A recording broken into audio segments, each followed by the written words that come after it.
Salut la famille. Quels sont les critères à prendre en compte lorsqu'on veut choisir son site pour la ferme? Dans cette vidéo, je vous donne quelques critères et je vous donne des dimensions pour des porcheries. Quelles sont les dimensions adoptées? Qu'est-ce qui rend favorable les loges lorsque vous la construisez pour vos animaux?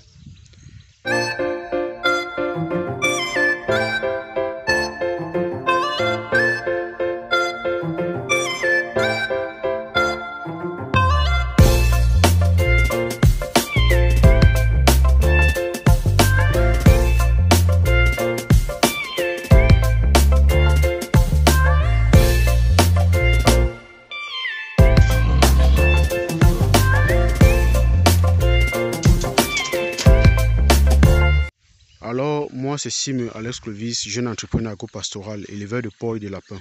Sur cette chaîne, nous vous parlons d'élevage, d'agriculture et d'agro-business. Nous vous parlons de la vente. Nous vous donnons des astuces 2 fois par semaine pour vous permettre de pouvoir réussir votre élevage sans toutefois passer par les erreurs par lesquelles nous sommes passés.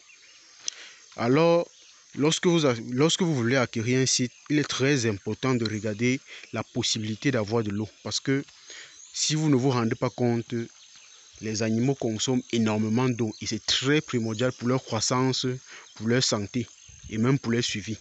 Donc, lorsque vous voulez acquérir un site et que la possibilité d'avoir de l'eau est vraiment difficile, ça devient vraiment compliqué. Il y a des sites où pour les acquérir peut-être moins cher, mais pour avoir de l'eau, il faut débourser pratiquement 2 millions de francs CFA pour avoir un forage. Donc, c'est déjà ce qu'on a pu éviter ici parce qu'on a choisi un site qui a la possibilité d'avoir vraiment de l'eau de façon plus facile. Donc, ça, c'est le premier critère ça, c'est le premier critère favorable pour un site de construction pour la ferme. Comme deuxième critère, c'est l'accessibilité au site. Lorsque vous voulez acheter un site, surtout pour construire une ferme, quand on dit ferme, ça veut dire que c'est une activité commerciale. Il y aura du trafic régulièrement. Il est très important de prendre un site qui sera au moins qui sera possible que un véhicule y entre et y sorte sans problème. En principe, on peut dire une Dina ou alors une petite camionnette. Parce que lorsque vous voulez faire peut-être entrer les intrants, ça serait difficile que vos intrants arrivent jusqu'à la ferme parce que la route n'est pas praticable. Donc, avec ces deux facteurs déjà, ça va vous permettre de réduire énormément les dépenses que vous pouvez faire liées soit à l'eau, liées soit à la route ou à l'accessibilité de votre site. Pour ceux qui font dans l'agriculture, il est très important de choisir un site et de regarder la couleur du sol, si je peux le dire ainsi. Pour ceux qui vont faire l'agriculture, il est important de choisir un site qui a une terre qui tend vers la couleur noire. Ce sont des sites qui sont très bien pour les cultures, en général pour presque toutes les cultures. Lorsque vous avez un site qui a une terre de couleur rouge, il est difficile pour les cultures de progresser dans ce milieu ou dans ce sol. Donc, même si vous y mettez des engrais, ça sera vraiment difficile. Donc, les sols, si vous voulez choisir un site où vous voulez pratiquer de l'agriculture, il est très important de choisir un sol qui sera de couleur noire ou qui tend vers le noir, qui va faciliter alors votre progression et la progression de vos cultures. La famille, ici, nous sommes dans notre site dont j'ai fait une vidéo précédente pour vous présenter un peu à quoi ça ressemblait et vous pouvez voir déjà l'évolution du site. Ici, là, comme ça, nous sommes sur le côté où les personnes qui vont suivre la ferme, les personnes qui vont suivre la ferme vont pouvoir rester. Alors, quand vous choisissez quand vous voulez faire la construction de vos bâtiments, il est très important de pouvoir aménager un endroit où soit vous-même vous pourrez rester, soit le collaborateur qui doit suivre votre ferme va pouvoir rester pour pouvoir mieux regarder votre ferme. Et il faudrait que ce soit un endroit où il sera à l'aise. Parce que s'il n'est pas à l'aise, il trouvera des moyens ou alors des prétextes pour pouvoir s'en aller. Alors ici, c'est notre fosse à biogaz parce qu'on va valoriser les déjections de nos animaux.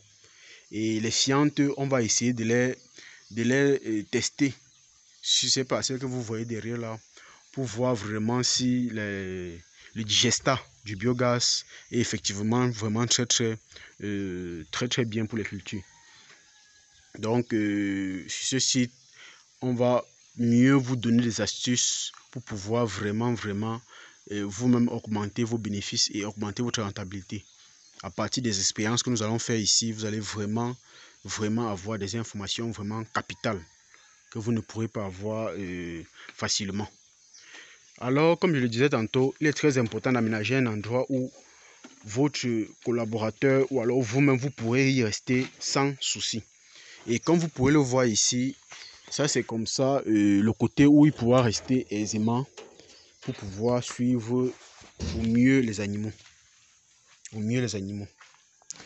C'est un site que lorsqu'il pleut vraiment abondamment, il a tendance à s'inonder. Donc on a été obligé de pouvoir faire les remblages. Donc actuellement, il n'y a pas de souci. Le site est bien. Ça, c'est la partie où la partie aménagée où le collaborateur pourra rester, ou alors nous-mêmes. Et comme je le disais tantôt par rapport à l'eau, nous avons fait acheter une pompe qui va permettre de faire un château qui va alimenter les loges. Donc, c'est très important d'avoir vos loges modernes. Parce qu'avec des loges modernes, ça vous réduit énormément les risques de maladies liés à la mauvaise qualité de l'eau. Parce qu'avec un château, l'eau est contrôlée avant d'être distribuée aux animaux. L'eau est contrôlée. Donc, déjà, c'est très important de bien placer la loge où le collaborateur pourra rester. Parce qu'il faudrait que quand il y a une intervention dans la loge, qu'il puisse aller facilement dans les loges. Qu'il puisse y aller facilement, sans toutefois traverser des parcours. Comme vous pouvez le voir. Donc cette porte communique directement à la loge. Directement. Et comme vous pouvez le voir, il y a un peu le bazar parce que le chantier est, disons, un peu en construction et doucement on y va. Dans une précédente vidéo, ce bâtiment-ci, elle n'atteint même pas ce bâtiment, c'est juste la partie qu'on va utiliser pour les mises bas d'abord. Elle n'atteint même pas 100 mètres carrés. Mais à lui seul, il pourra produire 100 porcelains en moyenne tous les 6 mois. 100 porcelains en moyenne tous les 6 mois. Et ça, c'est parce qu'on sait optimiser le bâtiment. Et en plus de ces 100 porcelains, on aura la possibilité d'installer des loges, des clapiers qui vont nous permettre en même temps, donc simultanément, de produire pratiquement 200 lapins tous les 45 jours. 200 lapins tous les 45 jours. Donc, comme vous pouvez le voir là. Et on va aménager l'aération.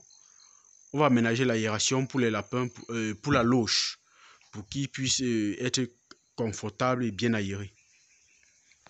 Donc, ces loges-ci sont d'une dimension de 2 sur 3 mètres. Donc, la dimension d'abord normale pour les loges de mise bas ou alors les loges d'allaitement, c'est de 3 sur 3. 3 sur 3, ça c'est la loge, ça c'est les dimensions normales. Maintenant, lorsque vous pouvez optimiser vos loges, ou alors quand vous avez des techniques, des astuces pour pouvoir optimiser vos loges, ça vous permet alors d'utiliser le minimum d'espace pour faire plus. Ça vous permet d'utiliser le minimum d'espace pour faire plus. Et là, ça vous avantage. Et par là, le système qu'on va implanter ici va d'abord même réduire le travail chez le collaborateur qui va travailler. Ça va réduire le travail et ça va aussi permettre de réduire même la main d'œuvre ou alors le salaire qu'il va vouloir qu'on le paye. Ça va réduire parce que tout va se faire sur la construction de la loge. Tout va se faire sur la construction de la loge. Et c'est très important comme ça. Lorsque vous voulez construire vos loges, déjà avec un système d'abreuvement automatique, ça réduit d'abord les va-et-vient avec l'eau. Et ça réduit même la possibilité que les porcs consomment de l'eau qui n'est pas propre. Et on va disposer des mangeoires automatiques qui va aussi réduire le temps qu'il met à aller ramasser la nourriture et venir ramasser l'aliment, venir mettre. Ça va vraiment réduire ce temps-là. Et ça va réduire le travail du collaborateur qui doit travailler. Ou alors réduire votre travail à vous-même. Et quand ça réduit comme ça vous permet d'utiliser votre temps pour d'autres choses. Ça vous permet d'utiliser votre temps pour autre chose. Donc, lorsqu'on veut faire un business, surtout comme la ferme, il faut réfléchir à long terme, si je peux dire ainsi. Parce que lorsque les loges sont faites de manière convenable, ça vous réduit le travail d'abord, ça réduit les risques de maladie. Et lorsque les loges sont aussi faites de manière convenable, ça vous permet d'élever toutes les races dans vos loges. Parce que lorsque les loges ne sont pas bien conformes aux normes, il y a des races que vous ne pourrez pas élever dans vos loges. Comme le Néma. Le Néma est très apprécié. Le Néma est très apprécié, mais c'est une race qui est très sensible. Très sensible. Si les bâtiments ne sont pas bien faits, c'est la maladie. Si l'eau distribuée n'est pas propre ou alors elle-même est salie et qu'elle consomme, c'est la maladie. Si l'aliment que vous donnez n'est pas sûr ou alors n'est pas propre, c'est la maladie. Et elle est très fragile.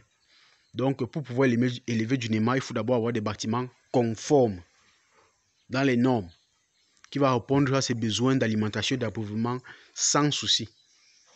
Donc, si vous voulez débuter, que vous n'avez pas assez d'argent, oui, vous pouvez commencer par des bâtiments artisanaux.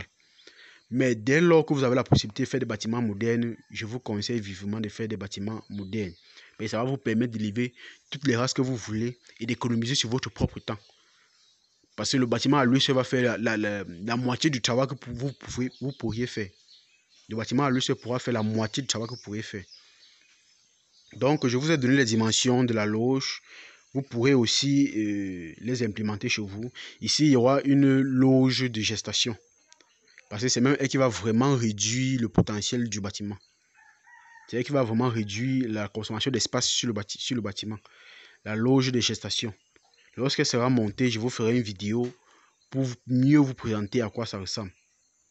Parce que ça sera des gestations, des loges de gestation séparées, si je peux le dire ainsi.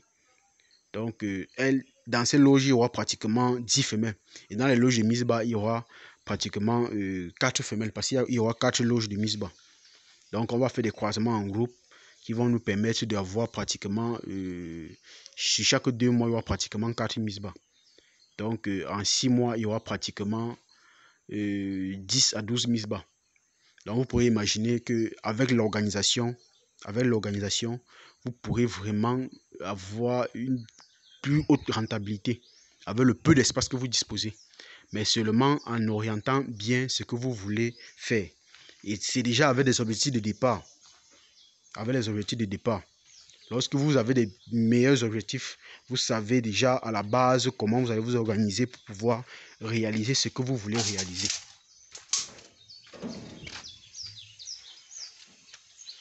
Alors la famille, ces astuces, je vous les donne parce que il ne faudrait pas faire des bâtiments qui vont vous augmenter le travail et augmenter les maladies dans vos fermes que vous n'allez même pas savoir d'où le problème vient. Donc, je vous conseille vivement, si vous voulez lancer votre ferme, de construire des bâtiments déjà bien appropriés.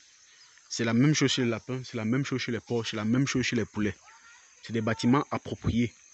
Lorsque vous construisez vos bâtiments de façon appropriée, ça réduit de 2. Ça réduit de 2 le travail à effectuer dans la ferme. Ça facilite le travail très loin. Ça réduit les risques de maladie avec les va-et-vient. Ça réduit les risques de maladie.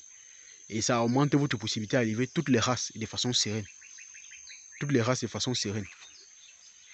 Donc, si vous voulez lancer vos chantiers et que vous doutez, vous voulez des plans de construction, nous sommes disponibles. Vous pourrez nous contacter pour pouvoir bénéficier de nos conseils, de nos astuces sur la construction des loges. Comment optimiser son bâtiment. Donc, la famille, nous sommes disponibles. Likez, abonnez-vous et partagez massivement pour permettre à plus d'un d'en bénéficier. Si vous voulez si vous avez des préoccupations en porc, en lapin, nous sommes disponibles. Et une astuce de la fin, lorsque vous voulez lancer votre ferme, il y a des tôles ou alors il y a de la toiture qui réduit au maximum la chaleur dans vos fermes. Il y a soit les tôles galvanisées qui réduisent la chaleur dans la ferme parce que les tôles en aluminium rayonnent beaucoup. Elle augmente les possibilités que la chaleur les rayons du soleil traversent. Elle rayonne beaucoup. Mais les tôles galvanisées, elles réduisent les rayonnements du soleil. Elle réduit vraiment beaucoup les rayonnements solaires. Il y a aussi les tôles en paille. Donc les toitures artisanales fabriquées dans les villages, qui sont aussi vraiment bons pour la ferme, mais seulement qu'elle est très vite périssable. Si vous voulez utiliser les tôles en paille, ça sera bien parce que ça va vraiment réduire plus que les tôles galvanisées, mais que vous aurez à changer régulièrement. Vous aurez à changer ça régulièrement.